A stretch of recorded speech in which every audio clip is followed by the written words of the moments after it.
Jai Jinendra. Welcome to Adults Class 2, Practical Applications of Jainism. Let's start with the Nokar mantra. Namo Arihantanam, Namo Siddhanam, Namo Ayaryanam, Namo Ujayanam, Namo Lue Savasarunam, Eso Panchadamokaro, Savapava Parasano, Manglalancha Savesim, Paramam Have Mangalam.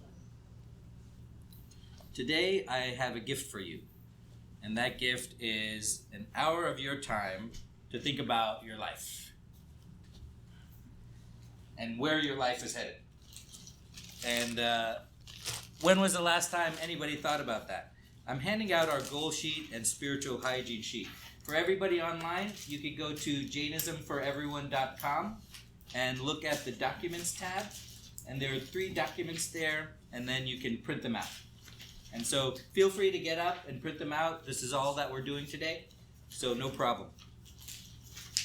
Or if you don't have a printer, you can just directly edit the document on your computer.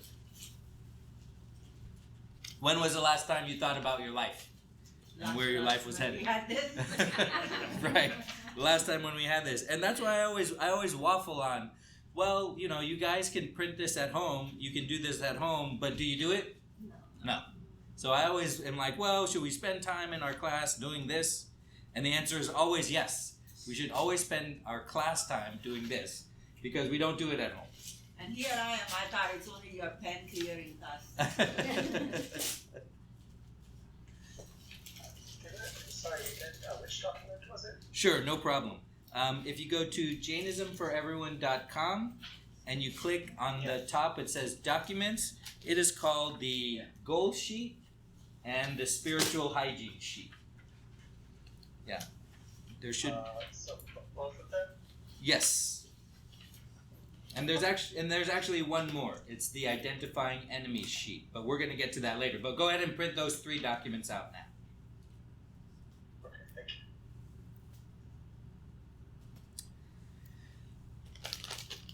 So let's take a look at our goal sheet.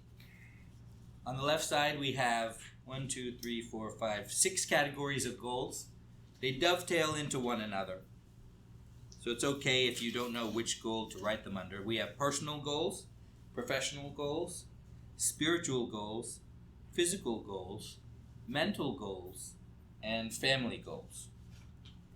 And we want to make sure our goals are SMART. That is, they're specific, measurable, achievable, resourced, and time-bound. And these are spaces to put a check mark. Hey, come on in. And so if they're specific, you would just put a check mark there. If they're measurable, you just put a check mark there. And these are to make sure your goals are SMART. If they're not SMART, then they're not accomplishable. You'll be highly unlikely to accomplish them.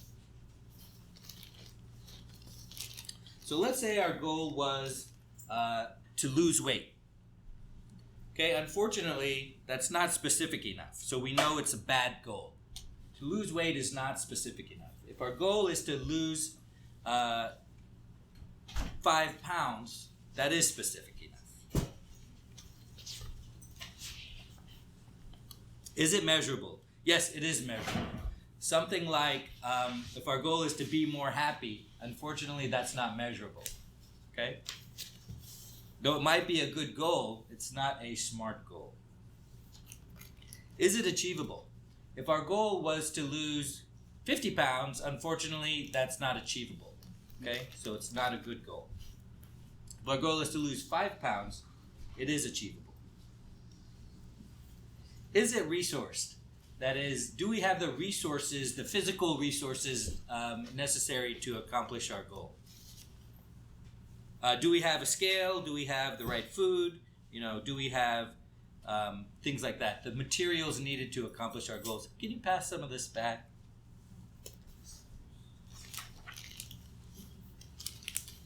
And is it time bound? Okay? If our goal is to lose 5 pounds and we don't know when, well, it's not really a good goal.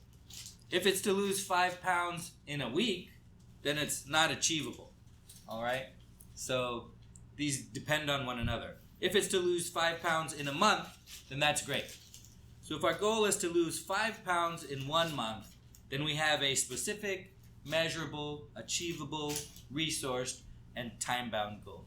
Hi, how you doing? Welcome. Thank you so much for coming today.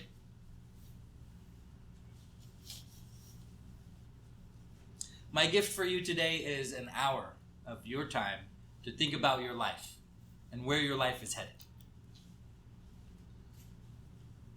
And if, when I broke out the pens and papers, if that filled you with a kind of sense of dread or some kind of anxiety, or you just wanted to get up and leave, but you were too nice to do that and you didn't want to be rude, well, maybe it's you that needs this the most. Because it's hard to think about your life. It's not easy. It's especially hard to think about what's going wrong in your life. It's not an easy thing to do. Because there's only one culprit, and that's you. There's only one person whose fault it is, and that's you.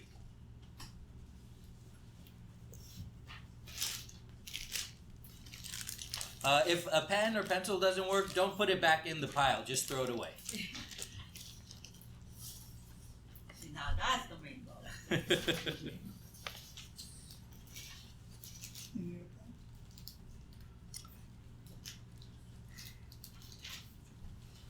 One question I always have is, well, what's a personal goal? Well, a personal goal might be to read a specific book, right? And it's not like a Jainism book or anything like that. That would be a personal goal. That might also be a mental goal, too.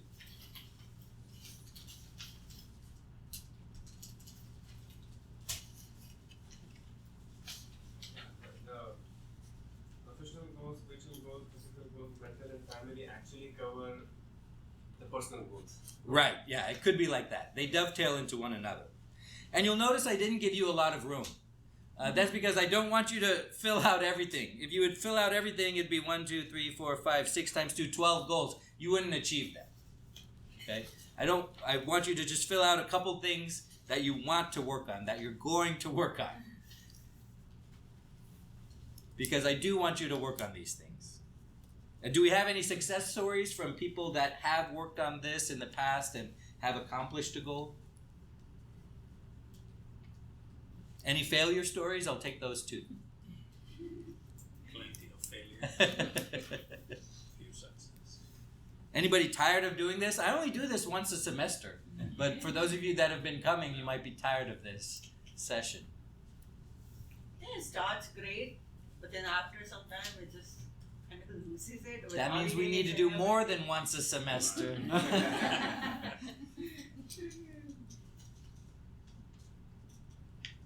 But that's important. It is hard. I never said this was easy. Unfortunately, it's very hard. That's why we're here. That's why we're doing it together. And it's hard to accomplish goals. And once you start to try, you'll realize how hard it is. It might seem easy. It might seem easy to say, oh, what's a big deal? You know, I can, if I put my mind to it, I could do this stuff. Well, if you've ever tried, you know, it's pretty hard. But it's like a muscle that you flex. The more you accomplish goals that you set out, the better you feel. And the easier it is to accomplish more goals. And then you can try a little bit harder goals too.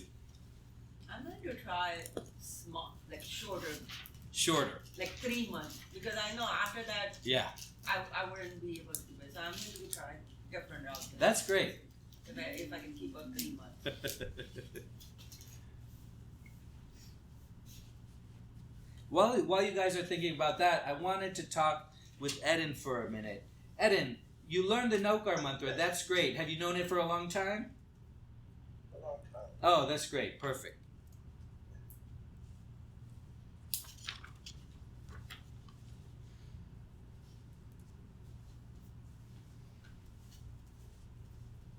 Does anybody have a goal that they would like to share? I have a question. Like, I often feel like my goals are dependent on others. Right. So how do we navigate? Let's say I'll give you the simplest example. Let's say your family needs a car, right? So you all agree you need a car, but then like decision making, okay, do we want a red car or a blue car, right? And then if two people are disagreeing, how do you, and if they're on the opposite ends, how do you come to agreement? So, can we help as far as conflict resolution? Has this come up in your life when people disagree and you need to, let's say in a marriage, and you need to come to an agreement? Anybody have any help?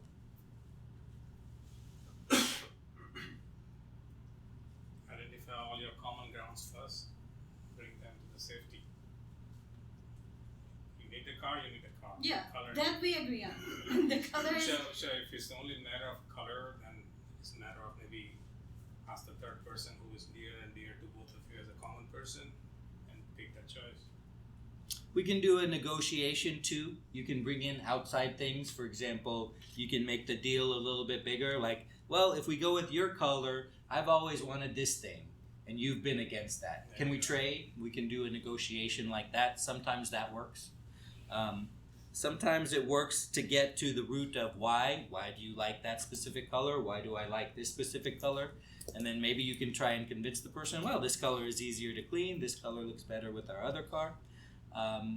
There's a couple of different ways we can go with conflict resolution.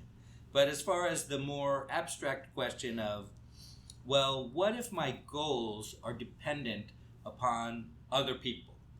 Well, and not that specific scenario, but if they're dependent on other people, they're probably not achievable or resourced. So they're probably not the right phrasing of the goal.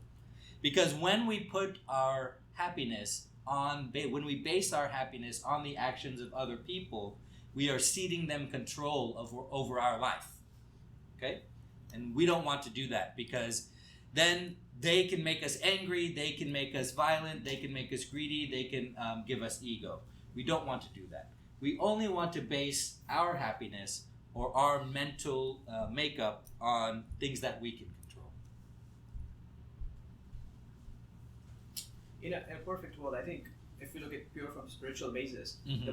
the purpose of the car is to take you from one place to the other, right? And then if you can convince yourselves and start with it, it's like, okay, it really doesn't matter what color it is, what style it is, as long as it can get from one point to the other safely, right? Mm-hmm. That would be the thing. I don't think we are there. I'm not there. But if that happens, and if we are able to instill that within ourselves and influence the others, saying that, you don't need a Porsche or Ferrari to aspire for, if a Toyota or Honda gets you from one place to the other, that should be enough. If that happens within us, that happens within people around us, I think that conflict will go away. And what me here is identifying is where you are, what your leisha is.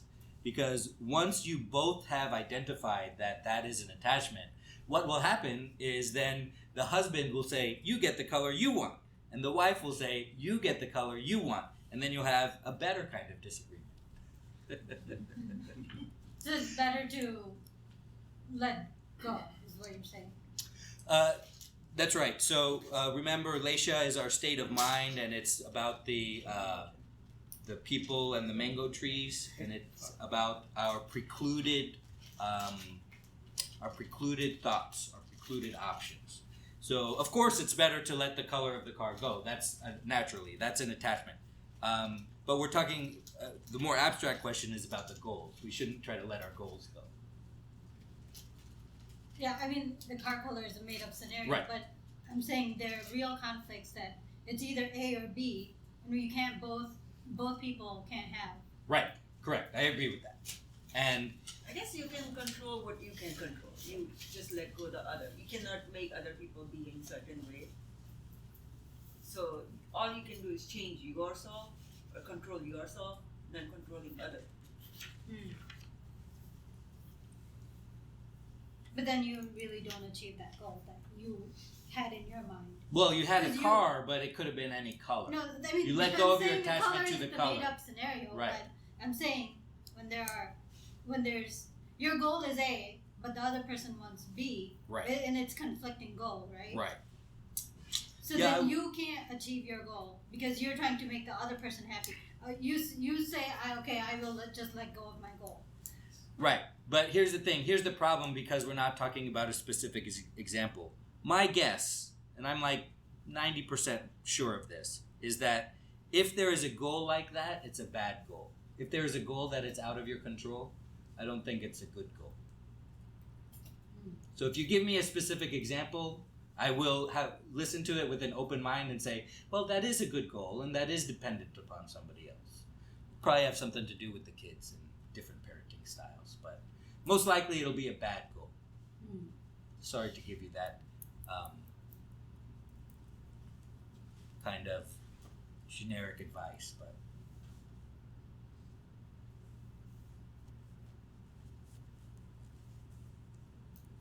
oh, and just in case you lose the piece of paper, when you're done filling it out, take a picture of it on your phone, set it as your wallpaper, just so you are given a physical reminder. Put it on the refrigerator or on the counter or someplace where you'll look at it, because that's going to be a physical reminder of your goals, and that helps you to remember them.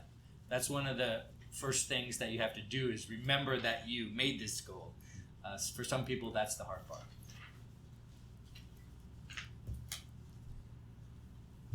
This reminds me, we used to have a group, Kaushik, if you remember, Naukar, Wari, and we were helping each other. I was part of it for a while, and I think it has gone away. But doing a Naukar Wari every day, and that was quite useful. Where pool of people were reminding everybody by just gestures, saying that I've done it my part. It's you to do it. I'm up for it if anybody else is interested, because I've given up. Yeah, I'll give up as well. Yeah. So Did it increase the quality of your life to do that? It did. That's great. Yeah, it definitely did. And then you guys held each other accountable. Yes. So by doing that, for me, I was doing it at night. I was to be completely transparent. I was not achieving the meditation state during doing the Naukarwadi, Right. but it was helpful to have a good sleep, having the thoughts sort of managed before I go to bed, and I have missed that since I'm not doing it. It's sort of a habit, and I'm up for it. Anybody interested? Yeah, let's do Does it. anyone want to join me here? Yeah, I can join. I'll message we'll set up a chat group, and Sure. or we initialize the one we had before. Sure, absolutely. All right, let's take a look at the back. This is the Spiritual Hygiene Toolbox and Regimen. This is our second document that we're looking at. And how this works is the top is like your toolbox. And you take something from the top and you put it on the bottom. You take something from the toolbox and you put it in one of the 4 spaces under Regimen. Under daily, weekly, monthly, or yearly. And this is something that you want to do. We know a lot about physical hygiene. We've scratched the surface of mental hygiene. And we know nothing about spiritual hygiene. So this is our effort to remedy that. Is it bad to keep the same goal every year because it's easy? Absolutely not. That is great. You keep the same goals and you accomplish them. And once it becomes easy, like when you physically exercise a muscle, then you add another small goal there. And then you keep doing that first one. And then if in doing the second one you realize, well, you stopped doing the easy one, then scrap the second one and keep going and doing the easy one. And I want you to be very careful about what you put under daily or weekly. We can't do a lot of these things daily. And I want this to be successful for you. Maybe one of the only things we can do daily is like prayer, right? So be very careful about which box you put it in. And then you'll see that there are blanks here on the bottom. That's to remind you that these aren't the only things to put in your toolbox. There are other things that you can put in the toolbox to move to the regimen section. Oh yeah, see, she saw the papers and was like, I'm out. It's hard. It's not easy, okay? And I want you to realize this is a gift. You generously donate to me an hour a week, and I am giving you that back to think about your life and where your life is headed. And it's hard. Does anybody feel that resistance to thinking about their life? You might start to make excuses. Or the first kind of thing is you'll dismiss it. You'll be like, it's so easy, I could do this whenever I want. You'll dismiss it. You'll make excuses. You'll find reasons not to do, and that's very interesting. It's very interesting to feel yourself go through that process. Does anybody resist doing this? It's okay. It's hard to do this. Right. Very hard. I have a reminder on my phone from last year, and it pops up because it was a weekly thing that I'd set up. And then it pops up and you're like, oh, look at that. And then you dismiss it. I'm not going to do that. Yeah, it's hard. On my work email, you get those reminders for the calendar items. Man, I must have like 10 of those that I haven't dismissed yet because I'm like, I go through that. Yeah, I still need to do that. Yeah, that's right.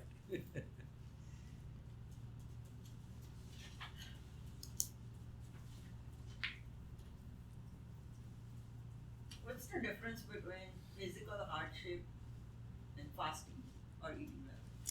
So you're right. Fasting is a physical hardship, but physical hardship aside from fasting might be holding certain poses for certain amounts of time.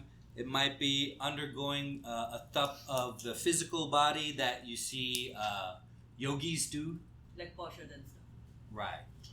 You can not sleep on the bed, sleep on the floor. Right.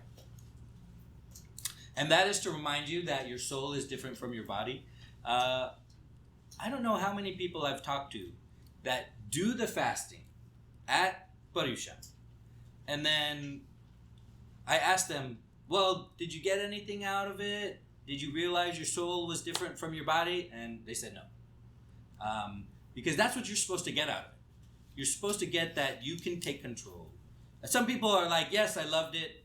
And some people are like, yes, it made me realize like how much time we waste thinking about food and eating the food, preparing the food and cleaning up after the food. But very few people are like, yes, my soul is different from my body. Or very few people even know that they're supposed to be thinking about that. But what is the purpose of the fasting? That's the whole point.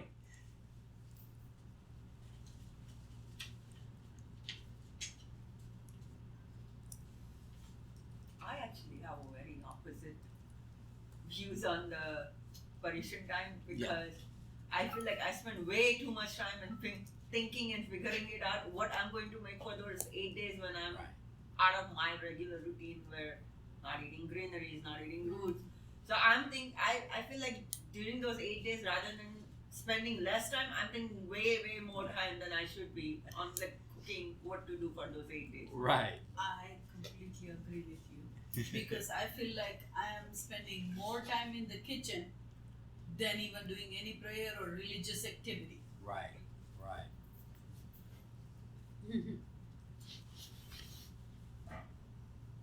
Yeah, because even if you're fasting and somebody else is not fasting, right, then if you're responsible, like, I don't know, if you're the responsible person for the food in the house, right, then you still have to take care of them at least. Yep.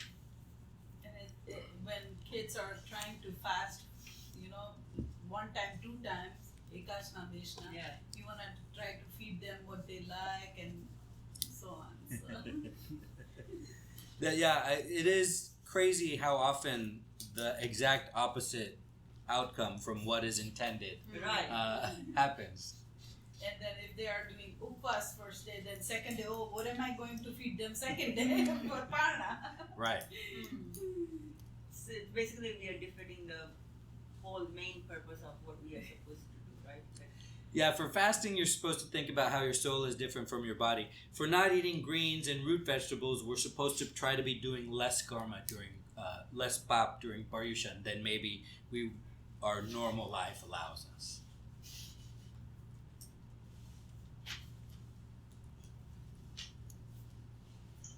And on this worksheet, would the goal be to have fill it entirely with 3 items for each time frame? Oh no. So same thing as the goal sheet. There's really too much for you to do. Just fill in a couple things that you're capable of doing.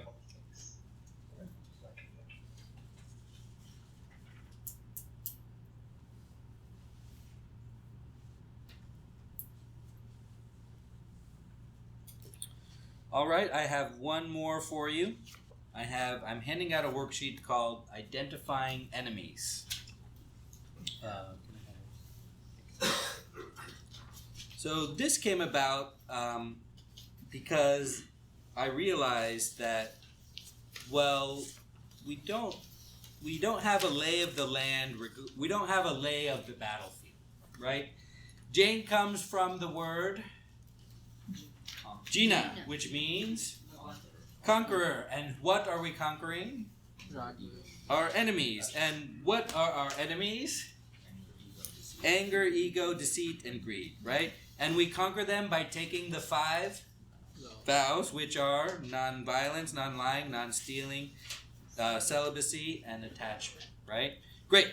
So, but we don't have a good idea of what the battlefield looks like in our life. Now, what I said to you is very easy, and it's easy for you to say, but how does it apply to your life? Where does the anger come from in your life? Where do you feel greedy in your life? Oh, I'm glad you didn't walk out on us. Thank you. Thank you. And I realized that we don't really have a good understanding. We're fighting this war, okay? But we don't know what the battlefield looks like. So how can we be prepared? Okay, and that's what this sheet is attempting to remedy. All right? So I have an attachment to a food, let's say. Okay, I have an attachment to pizza. So I'm going to write that in attachment under sources of attachment. Okay? Pizza here. And what is my reaction? Well, my reaction is I overeat. I spend too much time thinking about it. And that's my reaction to that attachment, right? More than some other food. How does it affect me? It makes me unhealthy, right? It makes me lose control over certain things. And let's say, it makes me angry when I don't get it or when it's denied to me. Well, how does it affect others? Well, my life is shortened. That affects my family, right? If I'm unhealthy, if I develop a disease, right? It affects my family. It affects, the people around me. So if I fill this out, then I have a great idea of the battlefield. Then I have a good idea of how to use the other worksheet of what goals I have, right? And how I might achieve those goals. If I can look at the battlefield first and identify where the enemy is, where the enemy is lurking, how the enemy will attack me, and how this is not how I can respond. Those other sheets are how I can respond. This is about how the enemy will attack me and what the consequences of that will be. What would be like a stealing? Like most of us here are not like going to go and steal a physical object from like a shoplifter or anything. Right. What would be the stealing that would be for us here? Do you steal the company's time by doing personal stuff on company time? Do you steal somebody's attention when you shouldn't be? Do you covet designer items? One experience I had that I was trying to justify myself, I took some coffee creamer from work and I took it home. And I really tried to justify myself. I said, this is not stealing. I would use it at work anyway because I'm leaving work early. So I just took it, and I would take like one a day. And I was like, this is stealing. How is this not stealing? And then my mind was kind of doing jumping jacks to paint me to be the good guy and not the bad guy. But I ultimately had to admit I was the bad guy and I was stealing from work. It's like that if you've seen this movie Office Space, the crux of the movie is this guy hatches a plan and he steals from the company. And he steals fractional cents. Yeah. Not whole cents, just 0.0001 cent. That would have been rounded off in accounting. But then he diverts it to his bank account. And he says it's not stealing. The company wouldn't have it. Nobody's going to miss it. If it just adds up enough, then I get 1 cent. And he's trying to justify not stealing. But it's stealing from the company. Yeah. And that is how these things. You all are good people. Okay? You're not going to cheat on your wife. You're not going to cheat on your husband. I know that. But that doesn't mean you don't work on celibacy. Because do you look on other people with desire? Do you look at things on the internet that you shouldn't be looking at? Do you admire other people of the opposite sex based on how they look? That is non-celibacy. Okay? I know you're not going to, I know you're not going to lie about different things to different people, right? To outright lie, right? But do you misrepresent yourself sometimes? Do you not speak up when you should have spoken up sometimes? So you're right. These are all kind of very subtle things because you're very good people. But that doesn't mean that we're not supposed to be working on ourselves. This is funny. While we were driving to Derasar today, my son asked me, Mom, do you ever lie? Or have you ever lied? I said, oh my God, how do I answer this question? I said, yes, maybe I have sometimes. But he says, oh, well, okay, sometimes, right? But then I told him, yes, but we should never lie. We should work on not to lie. What happens is when we say something to our children that we will do this for you, and when we don't follow through, then they tell us that you are lying. Why? Because you said something and you did not follow. Yeah. That to them is lying. Yeah, I think in that case, like, don't make promises. Like, you could just say, like, we'll see, we'll try, but no promises. I've learned that from personal experience. Like, hey mom, can we have this for dinner tomorrow? Okay, we'll try. I can't promise, but we'll do our best, right? That's a good way. That's a better answer. Than them saying yes and not. And then not doing it. You can say, yes, I will try my best. I mean, that's something that I've had to learn because you said you were going to make this, and then you didn't. And you'll be surprised at what is lying, what is stealing, what is attachment if you open the book. It's much more than you might think it is. Questions or comments? Does anybody hate this part of the year? Does anybody hate doing this? I think my only question is like, is this the laundry list of enemies or are there more? Oh no, there are more. This is to stimulate your mind. Maybe I should put a blank here like I did on the other ones so you can write down. That's a good idea. Yeah, I should put add some blanks here. Back page is all yours.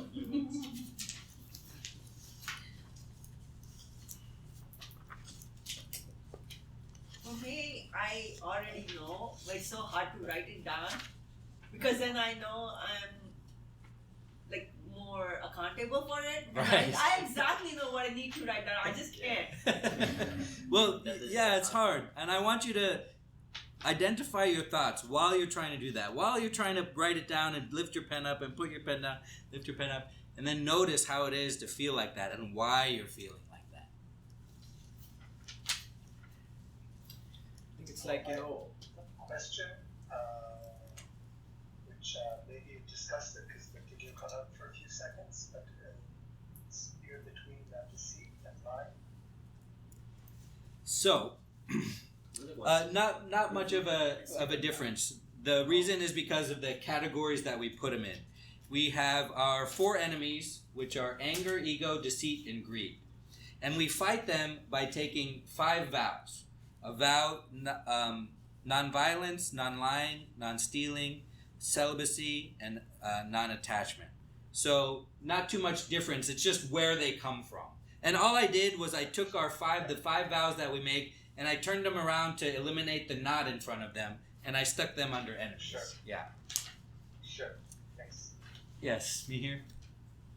Yeah, what I'm saying, this is like a self-assessment, right? In the office we have this team building and events, and you have to do a self-assessment, and you're always like, okay, what am I going to answer this, and what's going to be the result?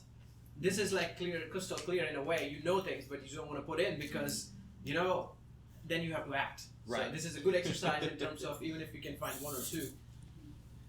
The one about lying, I think this is where kids catch us every time. You know, we nowadays every car has a Google Map or something, and you're going somewhere and you are running late. You'll say, "Okay, I'll be there in 10 minutes," and now our kids have started, like, if we say exactly or more, then they'll clap. And if we don't say anything, they'll look at each other and like, okay.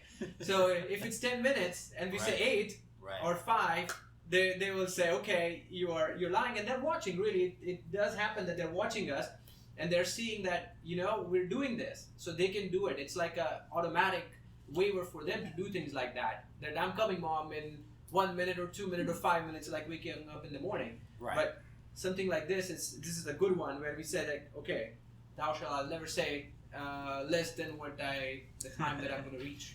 So tell me what's wrong with that. If you're in the habit, if you're 30 minutes away from somewhere and somebody says, where are you? And you say, I'm 10 minutes away. And you keep doing that. Tell me what's wrong with that. Why does it negatively affect Negatively affects who? you? What's wrong with lying like that? It reduces your credibility. Great. Yeah, reduces your credibility in the eyes of others. Then it becomes a habit. So Correct. I'm going to say it turns into a perennial habit where Right. you, you don't feel guilty anymore. like back in India, in Hyderabad, it's very common. Like they'll say 10 minute mein aaya tu. Yeah. But then that 10 minutes can be 2 hours, 3 hours also. So that's why they say they are all like late Latif or Nawab. So I think also from others' perspective, you set an expectation, and when you don't meet that expectation, then they get disappointed, meaning, and it creates more frustration for the person who's waiting. Right. So it sets a habit of lying. And then you become okay with it. Do you want to be okay with lying? When you start being okay with lying, you start maybe lying about something else. Right. Maybe something that's a little bit more important, but not really important. And then maybe you're okay with lying like that. And then before you know it, your whole life is a lie. And you're lying to yourself.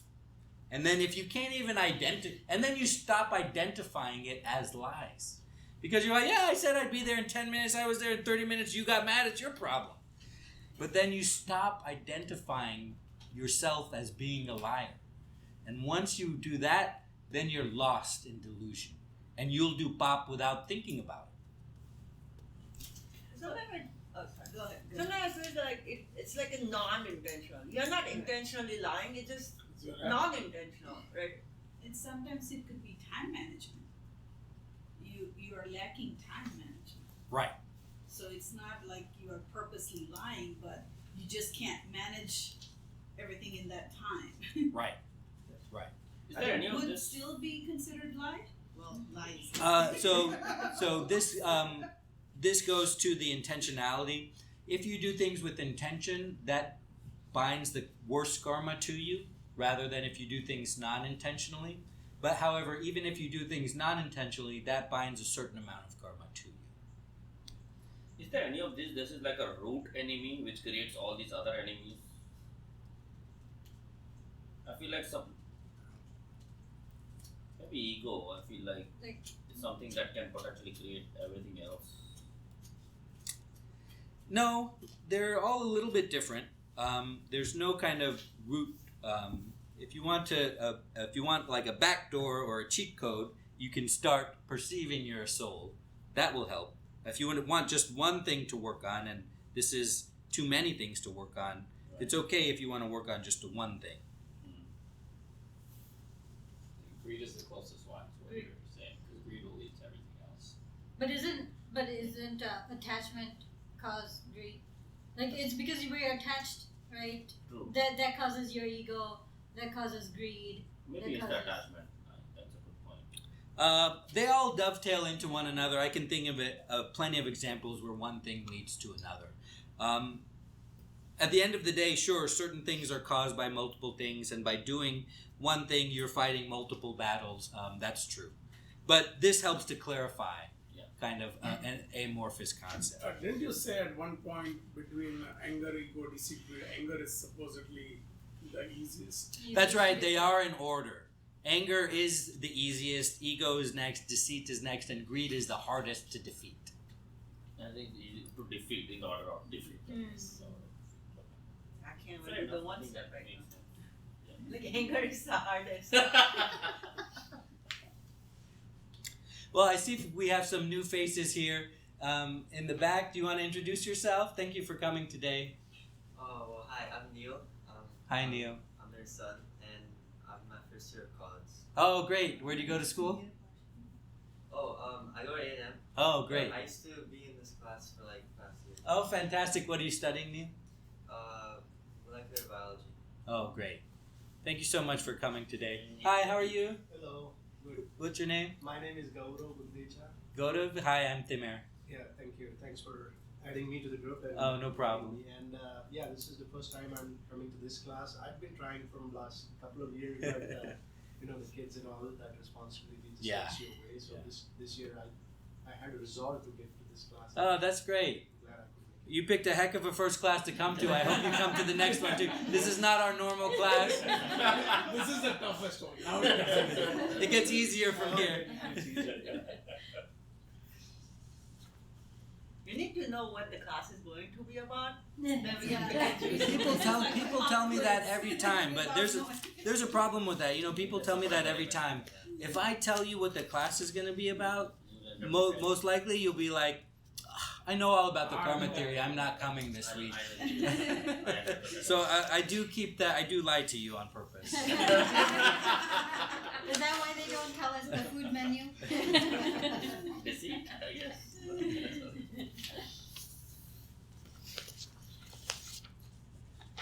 Any questions or comments about how to use any of these sheets?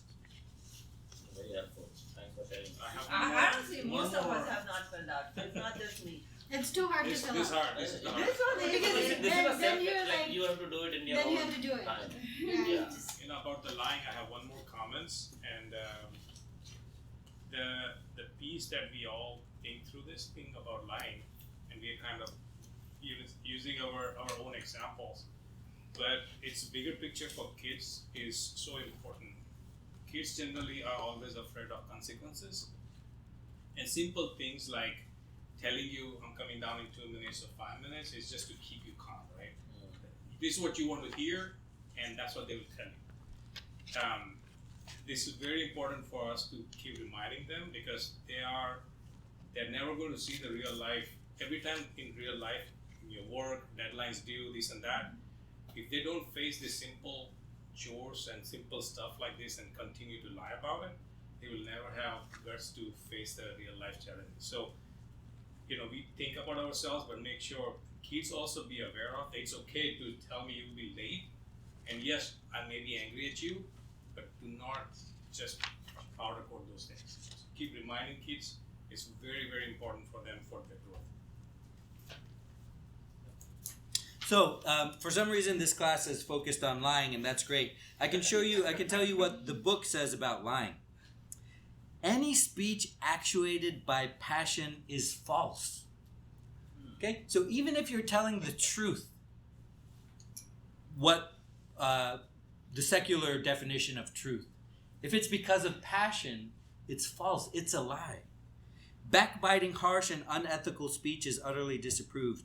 Speech which provokes anger, which provokes another to engage in any kind of injury, destruction of life, is sinful. Did you know that that was a lie? Did you know that telling people where the insect is so they could kill it, that's a lie, even though it fits within the secular version of truth? A disagreeable speech causing uneasiness, pain, hostility, grief, anguish to another person, that's a lie. If you tell somebody a truth according to the secular version of definition of truth, and that truth causes somebody great pain, okay, that's a lie, because you've caused them violence, right? If you tell someone you are so dumb, even though it's a truth, it's a lie. Right. So that's what I'm talking about. So you guys might think you know what violence, lying, stealing, non-celibacy, and attachment are, but you don't know until you've opened the book. That's just a small example. Okay? Everything is like that.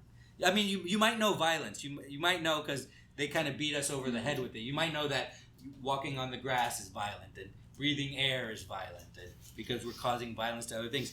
But all the other vows are like that. But sometimes not saying anything also creates the same emotions in others, right? Right. Somebody asks you a question and you just zip it up, don't answer them because I don't want to lie. And then now they're going to be angry because I'm not answering. It's hard. I never said it wasn't going to be hard. I cannot promise you that. This is the hardest thing you'll ever do. But we'll do it together. I disagree. You guys were saying, I can't do this. It's too hard to do this in class. You have to do it in class. You're not going to do it at home. Write stuff down on it in class while we're talking about it. If you want to, hide your piece of paper if you don't want other people to see. But you're not. If you don't do it here, you're definitely not doing it at home. So please write stuff down here. Don't get in the habit of leaving it blank here.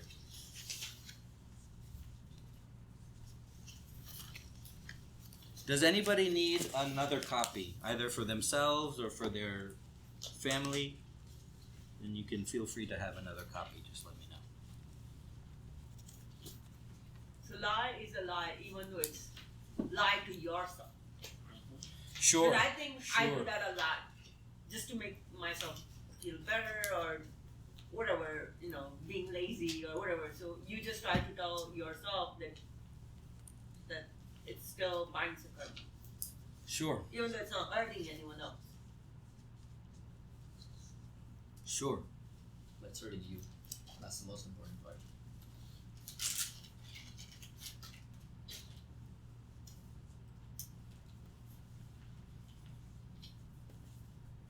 Well, I'm not letting you go early today. It's my gift to you, so I'm going to make sure you paid for the entire hour. You're going to use the entire hour. How do we fill out the identifying enemies source column? Like anger. Okay, I get angry when somebody says something I don't like. Okay. Then you write that down in sources. That's the source. Yes. Somebody Like said dishonesty something. for me, the way I thought about it is if somebody is being dishonest with me, it drives me up. So I wrote source of anger to me is just somebody being dishonest. But isn't the true source is expectations? They didn't meet your expectation. Right. I thought I wrote.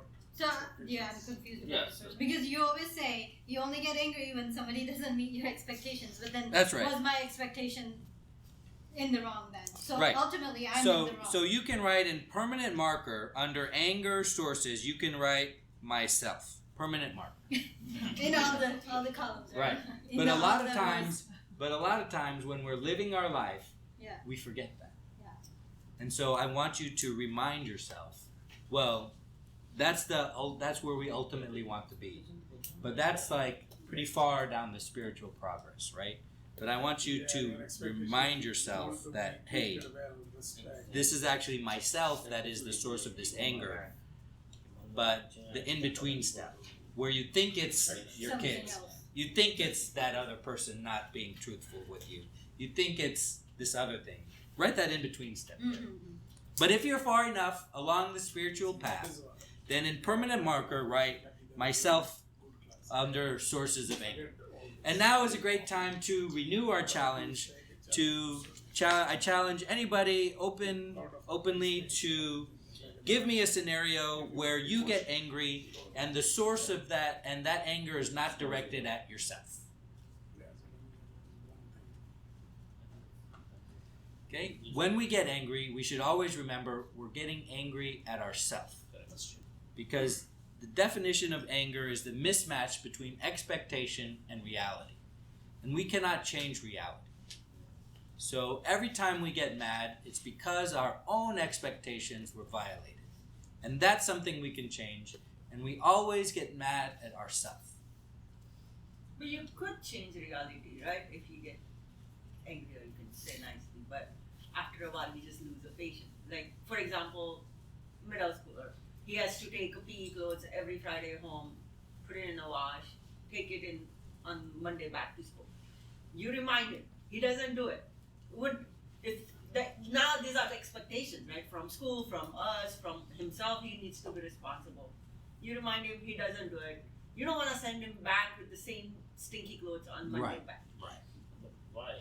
Why So- you can't send him? Somebody did not hold up accountability. Just let them be accountable.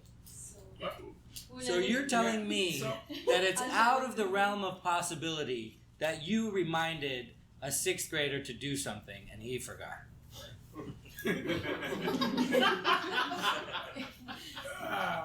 So we correctly identified that when you got angry at yourself. But that expectation could change your reality. If I get angry, he will remember and he will do it. Now he has to do his own laundry because he forgot. I already did the laundry. I'm not going But to do at it what for him. cost? At what cost to the relationship to your son? At what cost to the bop that attached to your soul? At what cost did that anger come from? And was it worth it? So when we are angry, we don't think of all this stuff. So I think, go ahead, why don't you, I think you've been trying to speak. So in this one, what I did, every Friday, I give him extra washed clothes. I said, take this one and bring the other one back. So he already has a new one for Monday. Oh, he has that. Yeah, he forgets the second pair too. The second pair. So that's what I do. As soon as I wash, I give it to him in the bag. Okay, so make sure you take this Friday, put it in backpack, and he will. Well, I think her point is The he's point just will not be, it will all responsible. come home, but it will never go back if I don't do it. Yes, so this is the ultimate problem with children, is that you are responsible for the consequences that they do. That is our ultimate gripe. That is, if my 3-year-old throws up on the floor, she's not cleaning it up, I gotta clean it up. I had other things planned for that time. I didn't need to spend the 20 minutes cleaning up the thing from the carpet, but I am responsible for the consequences of my So child. it's not only kids, it's also at work. And I have one real example, which is I've been thinking about for tomorrow. I have this meeting scheduled 9 to 10. This is one of my sales director who has not been performing for a long time, right? And I really like the guy. Guy is pretty talented, but I think he's just lazy. So I've been nicely kind of coaching him, hey, you have, these weak spots or gaps. But tomorrow I've been building onto my thought process as in, I don't think I'm going to be able to hold back. But then again, I think your comment is that maybe my expectations are high, but I don't know if it's high, it's an industry expectation, right? That a certain level of employee has to perform in certain way. And I think it's same, right? For kids or an employee or whoever is on your team, you have an expectation, you build it, and then at what point, so I have 2 ways to do it, right? I continue to give him chances nicely, which is what I've been doing for a few months, or I can get upset tomorrow and really draw a line.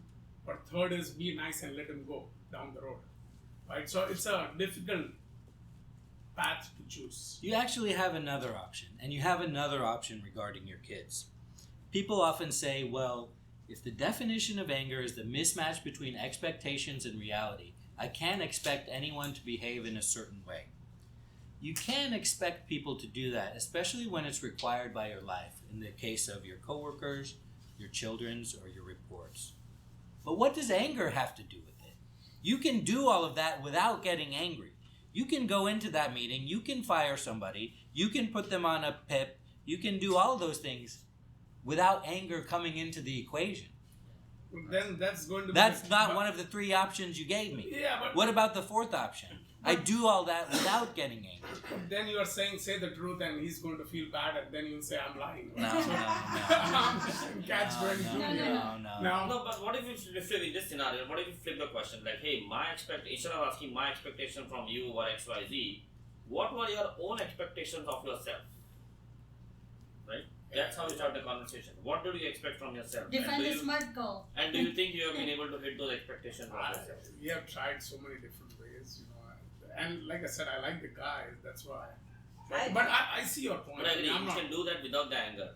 I feel like sometimes our expectations are based on the person. I would not expect the same thing from my younger one, right? Because you know that guy is so smart. You are holding him highly accountable. That is also, But if some other sales guy is not performing, you wouldn't, right? Because you think the potential of that person is very high, so you are trying to push them harder. And on some level, you have accepted that you are responsible for the consequences of other people's actions by having children. You have entered into that contract where you have to go on a Friday to deliver clean clothes to the school. You have already done that. Yeah. Now it's you just haven't accepted it. To your point, I actually read this the other day, which I think it really clicked with me when you just mentioned this. It says, anger is a punishment that you give to yourself for the mistake of somebody else. That was like a brilliantly good. Any final questions or comments? Any questions or comments from our friends online? Well, thank you so much for your time this week. I really appreciate that. Thank you to all our new people. I hope you come back next week. Thank you.